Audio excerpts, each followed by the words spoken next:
Counselor Accents Podcast. Two school counselors who love their jobs. Oh, and they happen to have Southern accents too. Bless their hearts. I am Kim Crumbly. I'm Laura Rankhorn. And together we are Kim Crumbly and Laura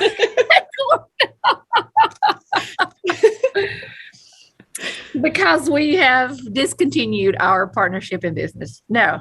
You're putting on lipstick. Like that is so that is so rude. That is so rude. My mother would have your tail for doing that. I know it. So Laura, I am wearing for listeners a pumpkin shirt. I'm one of those, you know. Cute. Yeah. The teacher in me has to dress seasonally. So I have my pumpkin shirt on. I'm surprised you don't have your jumper, you know, like the teacher jumpers from 1980.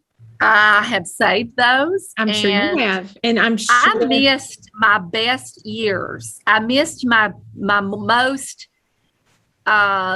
gorgeous years, if you will, in when I was in my 20s, because I draped myself in the teacher jumper. And I will say there were times where there were socks and tennis shoes. I believe it. And, you know, everywhere we go, you like to brag and people say to you that you have a teenage body.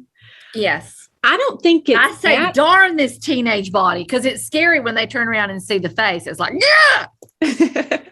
I think that they're just so surprised because they knew you in your 20s and they thought that they thought that you were much different. And they're surprised now when they see. Yes. They're like, what? Yeah. No, I miss those years because I was all into the Apple. We all were. I was all in. When adults are wearing smocked jumpers with apples all over, what were we thinking? But, you know, that's the way it goes with every decade, looks back on the previous decade and goes, what were we thinking? And you think this decade's so much better. And then a decade from now, we're going to look back and go, what were we thinking? But and most of these things come back around, but those Apple jumpers have not come back around. The Apple jumper may have been a regional, just regionally. And if you go to certain sectors, there are still, hear my heart, teachers wearing the Apple jumper. We want to help you. If you're listening and you have on an Apple jumpsuit today, the teacher jumper, or jumpers with it could be school buses, erasers, pencils, or the brooches, the big brooch that's a pencil, an apple, or whatever. We're here to help you today. Yeah. You can do it. You can let go. And I have to say, Laura, I'm reading this book right now about letting things go that do not bring you joy. And that's the end of this? The end of our KonMari method, I think it's called. Is that the end of our friendship? Because I don't bring you joy? You don't bring me joy anymore. And so I bid you adieu. I got rid of 8 bags, huge garbage bags of clothes. Oh, my. And now I'm in the middle of a lawsuit with this KonMari lady because I have nothing to wear. And I need my clothes back. And I wish that I had gone through those 8 bags of clothes, because even though I'm a good 3 feet taller than you, somehow magically. Let's not even talk pounds. Let's not even talk pounds. Darn that teenage body. Darn this teenage body. So anyway, recently, as you know, I'm wearing my pumpkin shirt here. We both went on a fall camping trip. Oh gosh, please remind me. We did not go together. And let me just say for the record, I will never go with you camping. Well, that's easy because I will never go camping again. How about that? That is like, you're not offending me. You are not a camping. I've been with you too many times to know you are not a camping girl. That you went camping the same weekend as I did shocks me. And I would like to say, number one, don't tell my children that I hated it, because I just feel like, you know, that's rite of kids love passage. camping. It's a rite of passage, and They will never know how miserable I was unless you tell them. But you called me afterwards because we had two very different camping experiences. And you said, I cried. And I said, I did too. I did too. But you were crying tears of joy. And I was crying because I was ready to be home. That is so true. I cried for just sheer joy. I just cried to be out in the open, in the mountains, and the wonderful, fall air. It just brought on this overwhelming emotion. And you took it. I was like, me too. You were like, I cried too. It was horrible, right? I'm like, no, it was wonderful. Well, a couple of thoughts to go with that. Do you remember, to our listeners, Kim is an outdoor person. And my 4-year-old, she's now 5, but she was 4 when we went camping. She is going to be like me because we were sitting outside while we were camping and she said, whew, I need some fresh air. And so she walked into the camper to get fresh air. So she is a clone of me, I believe. But you insist on working outside when we're together, sitting outside. And do you remember one of our trips we took this summer?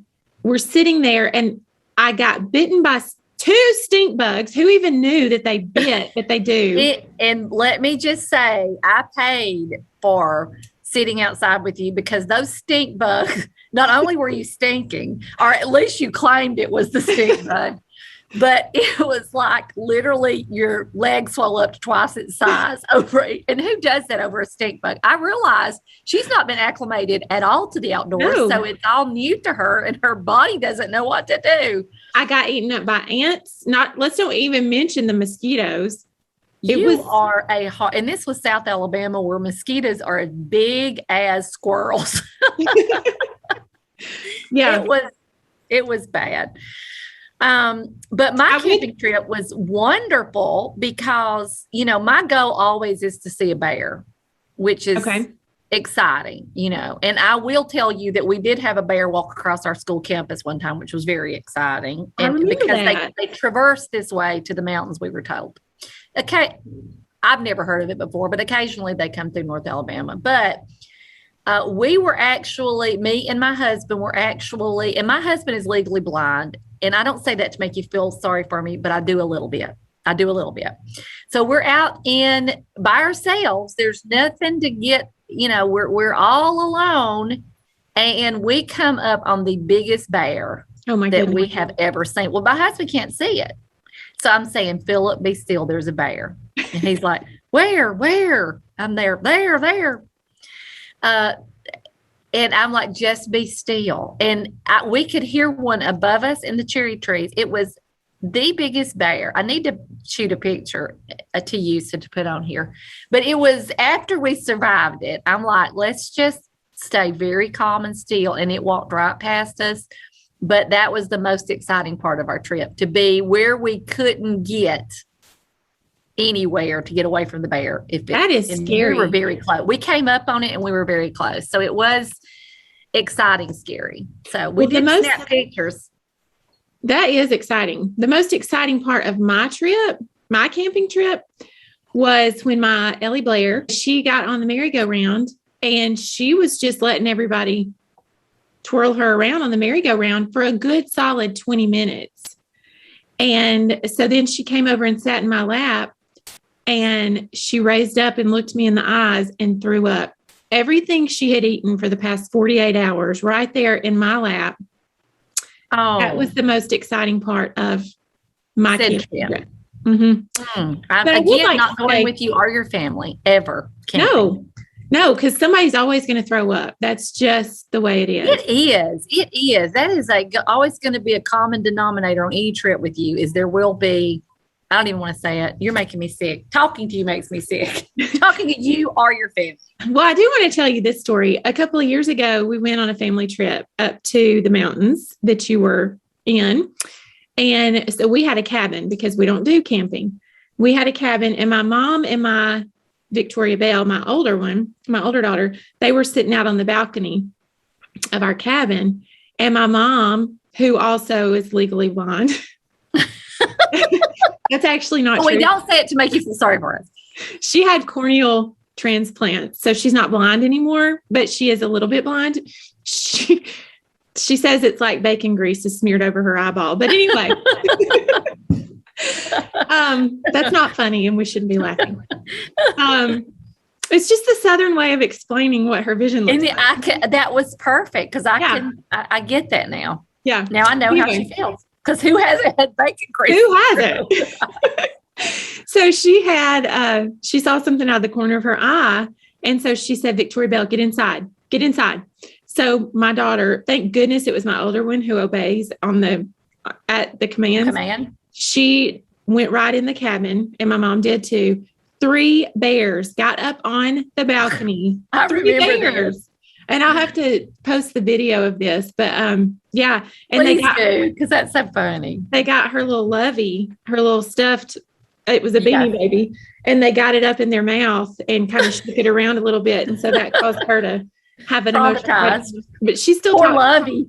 Poor Lovey had been attacked by the bear. It was a bear attack. Yes. It was a bear attack, and I hope it was reported. Yeah. Anyway. Good stuff. Of that. Good.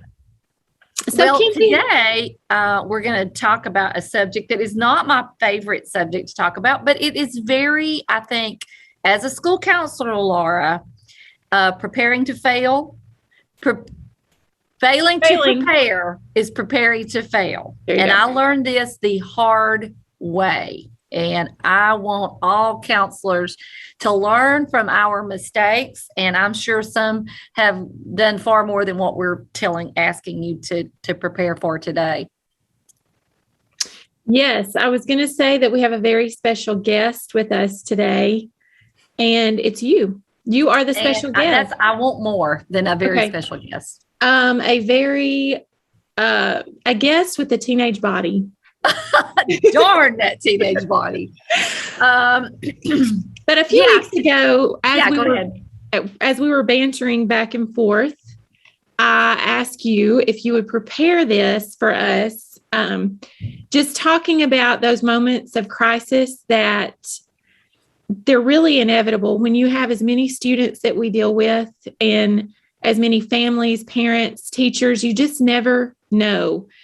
And as morbid as this may sound, it's like at the beginning of every school year, I take a deep breath and I just think, we just don't know what's going to happen this year. And lots of opportunities for wonderful things, but unfortunately, you and I have both seen tragedy at times. And so today you're going to be helping us prepare for those tragedies, because when they happen, that's too late to try to put a plan together.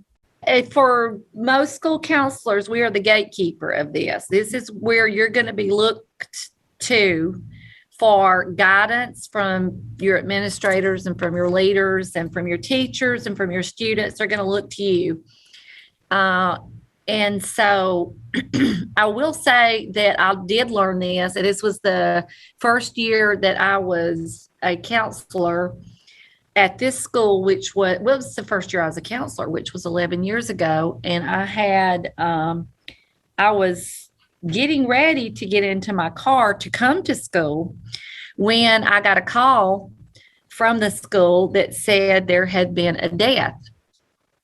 And they're for a brand new school counselor,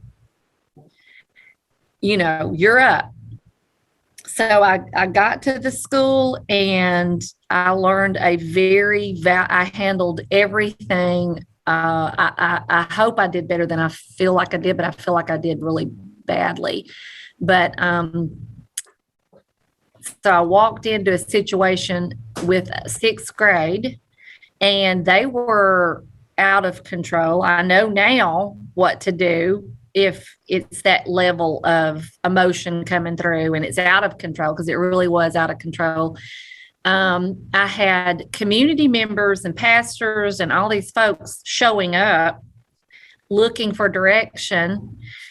And it was just, so I took that in. And then not long after that, another school lost someone and we were called like during the day to go help. And I saw that same kind of chaos. And I think that there's no right, every situation's different. So you can't just box it and say, this is what's going to work every time.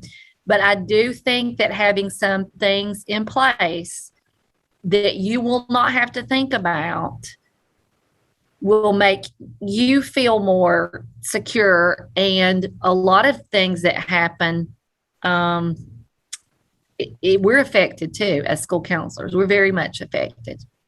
So unfortunately, how many students, teachers, some very tragic things have happened in my career. So I've gotten to watch you handle those things, and from the sidelines, I've been a part of it because, we're so close in proximity and in our relationship that if either of us goes through something like this, then no question the other one is going to be right there. So I've gotten to witness you go through these tragic moments, and I've been amazed at just how you seem to know exactly what you were doing. You had it all together. I've never seen you be more organized, and the bar is very low on that. Let me just say that. But you were just incredibly organized with your execution of where you wanted people to be, how you wanted the day to go. So I'm wondering if I may just do this interview style with you. I would love it. Okay. So why don't let's talk to all the different counselors, whether it's your first year or your 21st year, as we like to say. How do you ensure that, you don't necessarily have to be the ringleader? I've watched you be the ringleader, and that's inspiring. But how do you make sure that you at least have a seat at the table in this? Well, no matter what it all comes down to, you are still a school counselor, and part of what we do is that crisis. And dealing with crisis. And when you have a crisis, you are, whether you have someone else or something's already in place, that you're still going to be very much a part of this. And I think it behooves us. Does anybody use the word behoove anymore? You and I do frequently, but that doesn't mean anything. It would behoove all school counselors to be prepared at whatever level. What we're going to talk about today is just practical rubber meets the road things to have on hand and in place and in our mind, ready to go, so that you don't walk into the situation that I walked in, or I've witnessed other school counselors walk into. And so what I'm going to talk about today is just those rubber meets the road ideas. But first, in light of new counselors, our counselors who, you may not have gone through a crisis, I would talk to my administration and see in the past, how was this handled? Because sometimes there's these colloquialisms or these things in a community or a school that have worked or maybe hasn't worked. But I guarantee you that your principal, your administrator will appreciate when this happens. And you can pull this out when all those around you are losing their heads, and you can keep yours. Then you're ready. And like I said, every time this has hit me, it has hit my heart. You can't think. You're not thinking straightly. You're not thinking straightly, as I am not thinking straightly now. And people are still going to look to you because they're used to looking to you. They're used to coming to you with crisis or problems or whatever. And ASCA tells us we're leaders. And to be a leader, sometimes that's not just the good times we're leaders in the bad times. So after that day, I thought, I will never let this happen to me again, where I am. So I did some PD. A lot of times you go to these counselor trainings and there'll be a session on grief or So, I took a couple of those in, but I really wanted something tangible and to have in place. And so I prepared something tangible. And then the next time a crisis happened, I had, and I'll just say I pulled out the box, if you will, and I was ready to go. So I know you're interviewing me, but if I may, I'd like to talk about some things, maybe tangible things that you might want to think about having. Please. Okay. So the first question is, who's going to help you? Okay. Who's going to help you? And I will say that the three components that I always look for is spiritual help, because in times of death, students have questions, and we are spiritual creatures, and we have spiritual nature. And I think having someone in the community that the kids oftentimes know is good.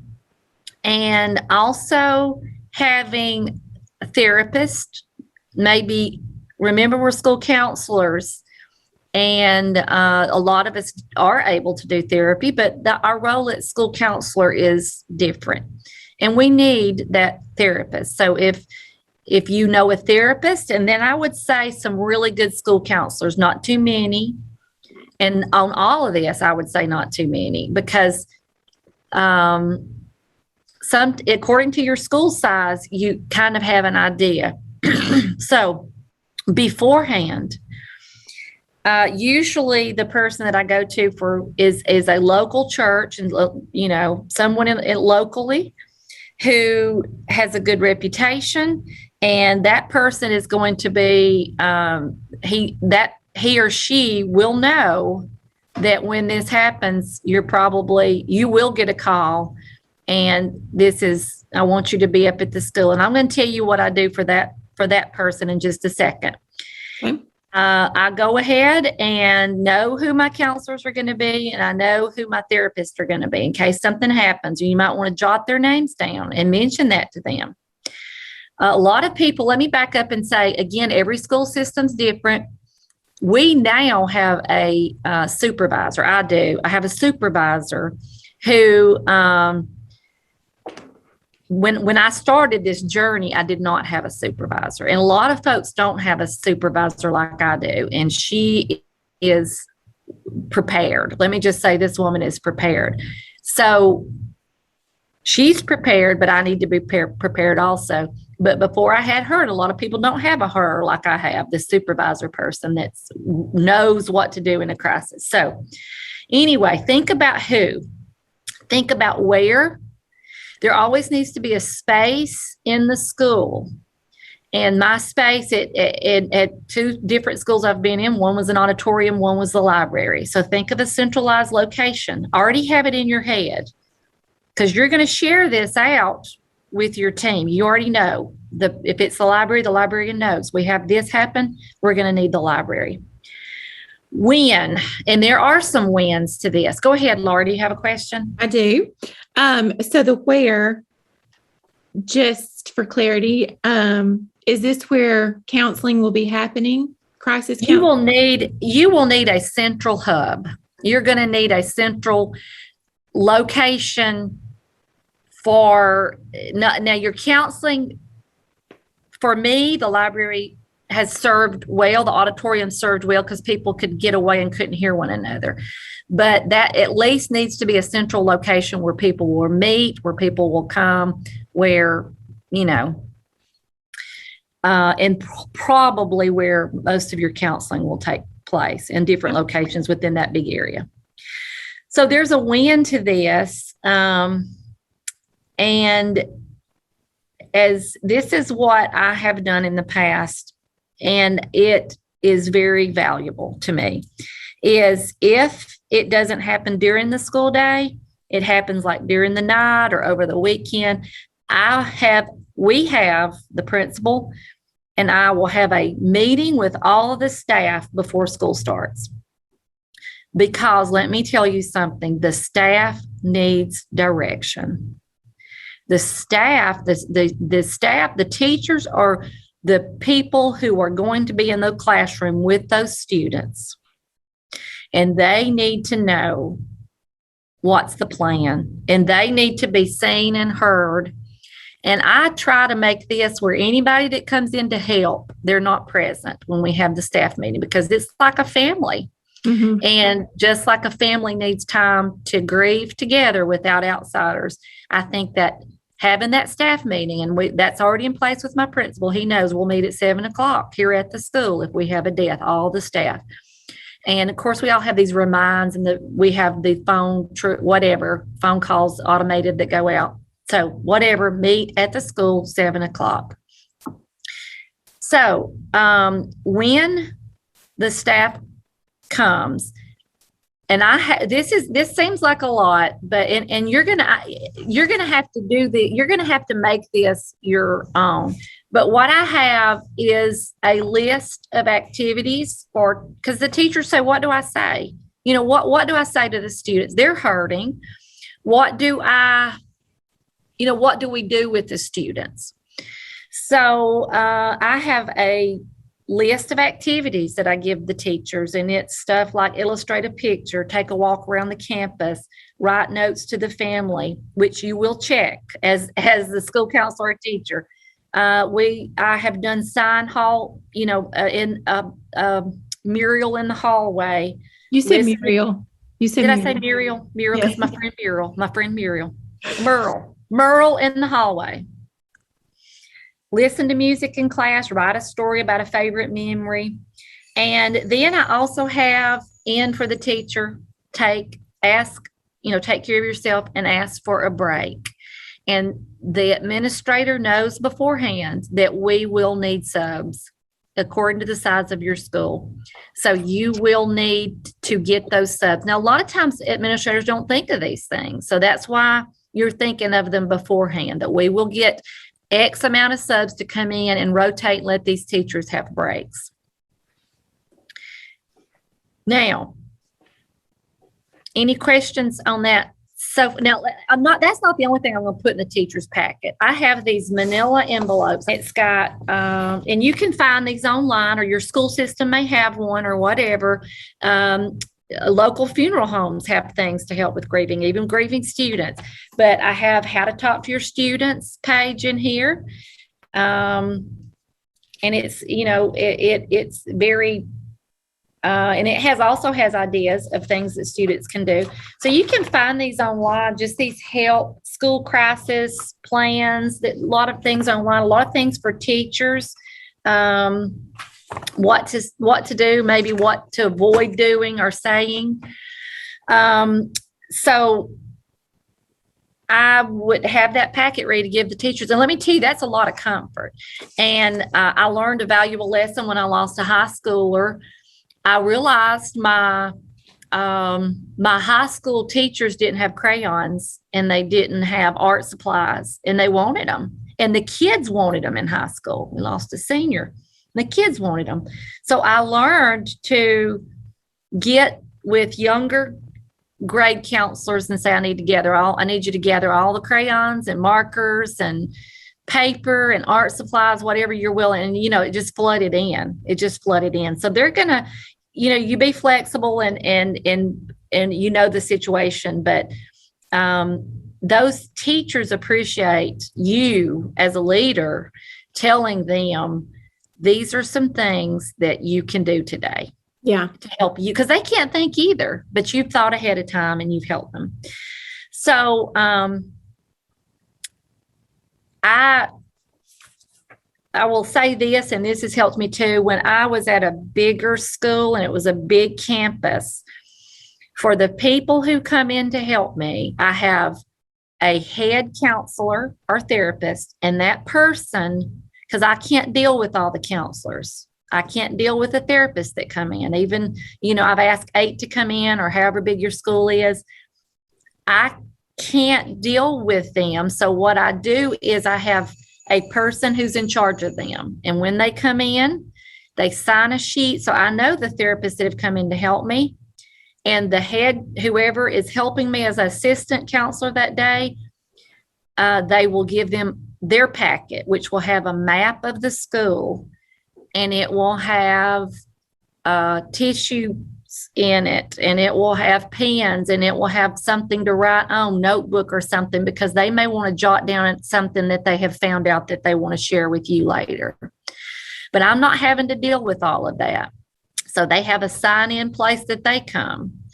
So these people that are coming in to help you, you have somebody who's kind of over that. And even your therapist needs things, and counselors that come in need things to say. It can be overwhelming when you're hit with this much grief and emotion. So these are things that readily found on the internet. You run these things off that's reputable, put them in that packet for them just to have some things to do or say. Activities. You remember, Laura, what was it, a couple of weeks ago? I was faced with a crisis. I was going to help another school, and I called you and I said, here I go. This is going to be really difficult. That happened during the school day. I said, I need you to pray for me, and I need you to give me some advice. And I've done it 100 times, but you gave me some very practical things, and we forget those. It goes out the window when faced with that much grief. So have all this ready. We meet in the afternoon as a faculty. I asked for an afternoon meeting to see how it went, to see how they're doing. That's the only way you're going to gauge, how did this go? Let's talk about what worked well. What do you need tomorrow? So any questions about any of that so far? No, you're very thorough in explaining. And so this is not really an interview. This is more of a lecture. So I appreciate it. It is. No, I'm terrible at not talking and listening. Right. I will say I'm looking at notes about talking to that staff beforehand. And, you have to talk to your administrator about how they want this done. But this was to announce the crisis in class. And sometimes this just needs to be written out. This is what we're going to say about this. You're going to announce the crisis in class. You're going to tell that staff that there's a sub available. This is how you get that sub. Tell them where the counseling is going to take place. Is it going to take place? And this is stuff they're going to announce to their class. This is where, but there has to be guidelines for sending students. I have witnessed this too, where a whole class would decide they're coming, and you've got to be, you got to be careful about you set the guidelines about how it may be that grades, however your school's set up, come at this time that need counseling, or, I tell the teachers it's okay to cry. Sometimes it's not anything they can do but cry. And I'm going to explain to them that students are going to react differently. Some students, a lot of times we know it triggers not what's happened at school, but what happened to them in the past.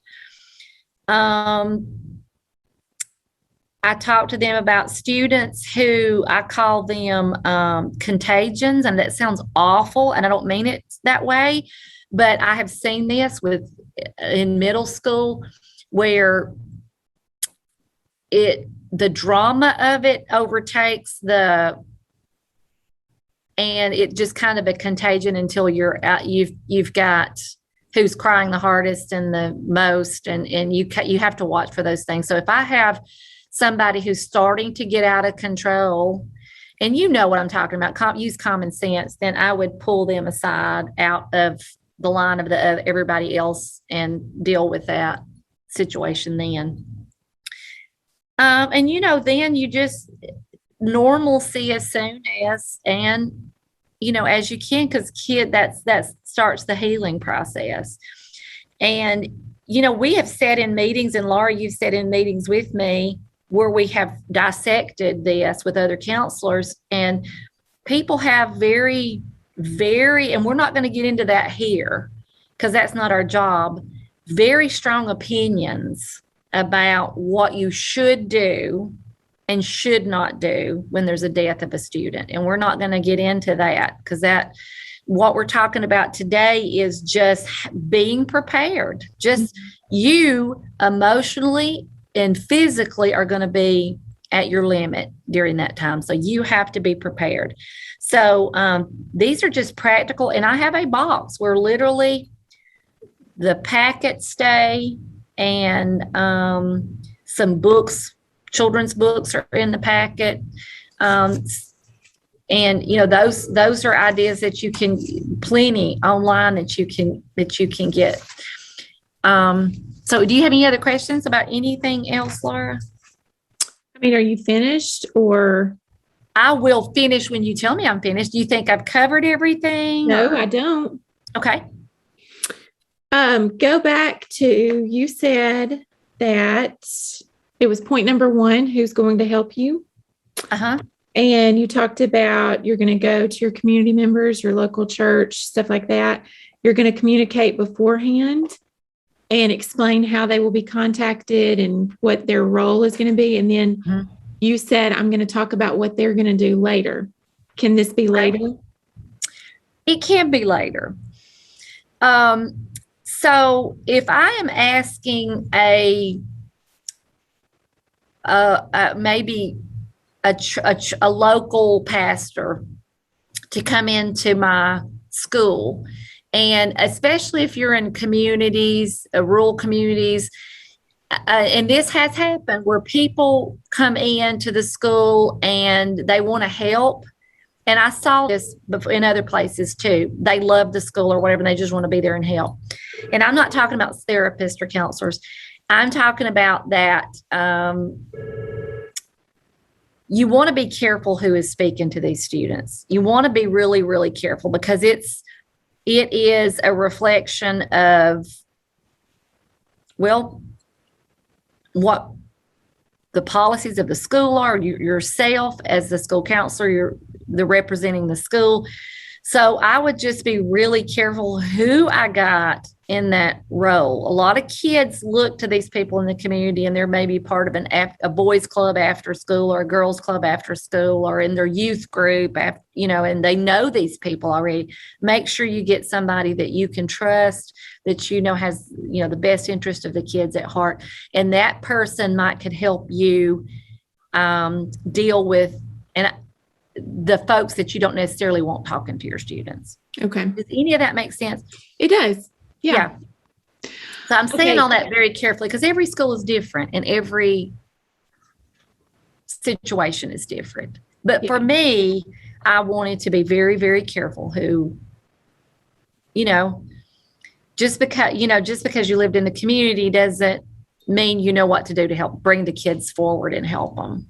So thank you for helping. Let's do this instead of, let's go do this instead of doing that. So, yeah. Now I remember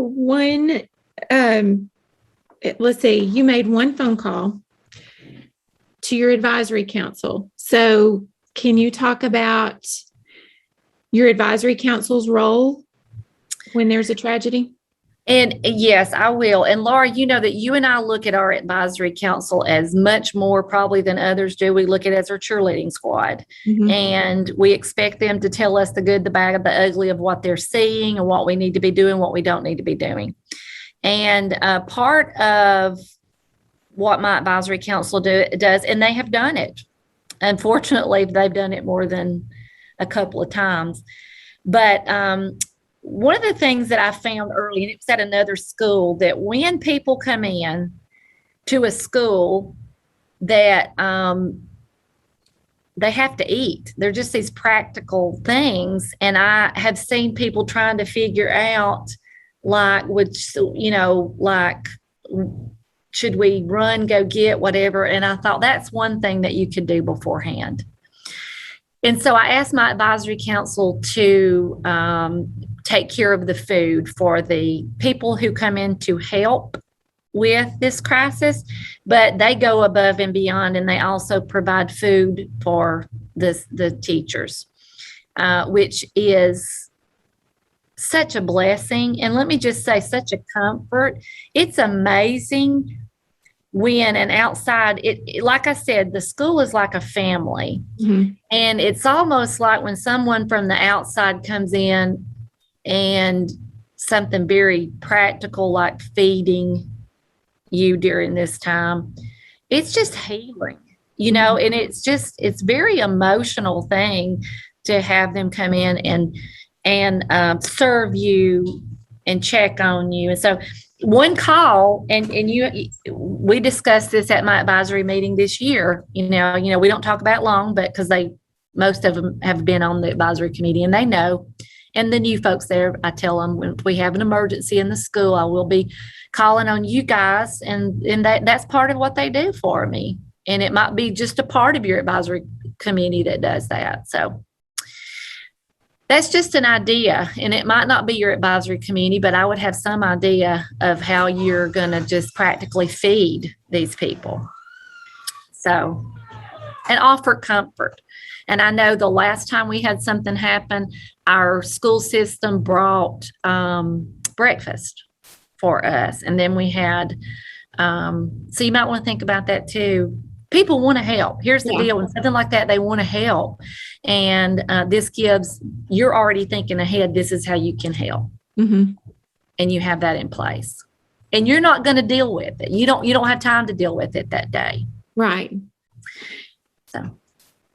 Yeah, these are just things that you can do on the front end. And, it is the time of year where people are starting to have those advisory council meetings. And I think this is a good point to mention and, tell them, hopefully we'll never need you in this capacity. But in the event that we do, then I may be calling on you to bring food in or whatever role. And I would have one person. I would say, who would, if is this something you guys will talk about? If somebody's interested in doing that, which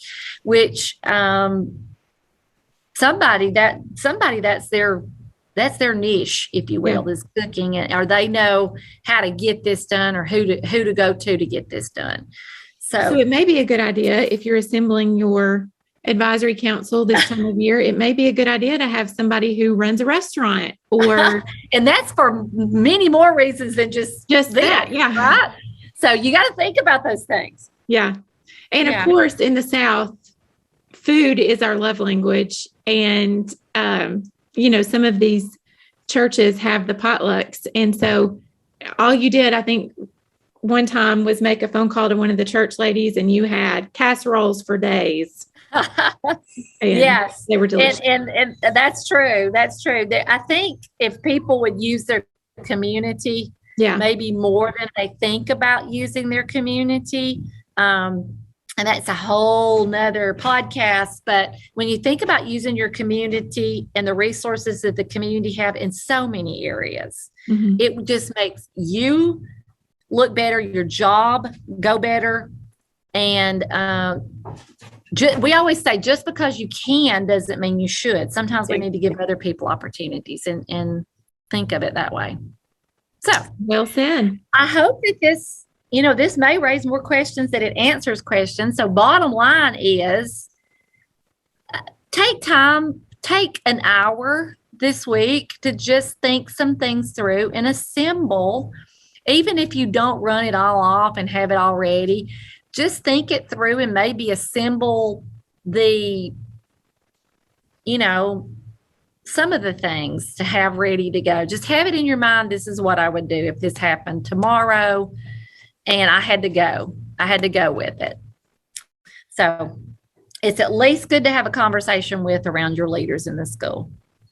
Thank you for preparing that for us. It's something I hope that we never need, but we'll feel better knowing that it's in place in the event. Because like you said, we don't think clearly. You and I, like you mentioned, you get in that moment and you think, what do I say? What do I do? And so it's good to have it in place. Absolutely. Absolutely. Okay. So you can join our Facebook group. You can follow us on Instagram. But what we'd really like for you to do is go rate and review our podcast. And let me read you this one from MT School Counselor, which I would guess it stands for Montana School Counselor. It says, rock solid. You will laugh Then you will walk away with creative practices, best practices, and ASCA practices. These ladies go above and beyond in the work they do. They are hugely inspirational and super fun to learn from. So thank you for that comment. Aww. Thank you for that review. Thank you, Montana. I think Montana is the show me state. No, you always try to make somebody the show me state or the breadbasket. Missouri's the show me state. Montana, I don't know, big sky country. I don't know what it is. It is big sky country. I there. love Montana. Let's go there. How much do you love us? How much do you love us, MT counselor? Yeah. Houses? All right. Well, thank you for sharing your expertise with us today. You were a It's not great a very guest. fun subject. I like to have fun. But I tell you, I learned it the hard way, and I don't want anybody else to have to learn these lessons the hard way. It was a disaster, and this is another thing we have to give ourselves grace. After we go through something like this, you're always going to say, "I should have done this. I should have done that." I can make it sound like it's just do this and it'll be fine. It's not. It's not going to be fine. There are going to be hiccups, and let me just say this too. When emotions are running high, there are going to be people who think you should have done something differently. Know that beforehand so that it doesn't bother you when it happens. You are so right. It is. It's just because emotions are running high, and that's okay. It's okay. So the more you're prepared mentally and with just practical rubber meets the road, the easier you're going to get through it, even though there's no one pat way to do this. Make it your own. Find out what. Think it through and say, if this happens to me tomorrow, what do I want to have in place to keep going on? And if you have suggestions, then let us know your suggestions, because we learn from you. And so tag us with your suggestions and email us, because we would love to learn from you too. Absolutely. Thank you.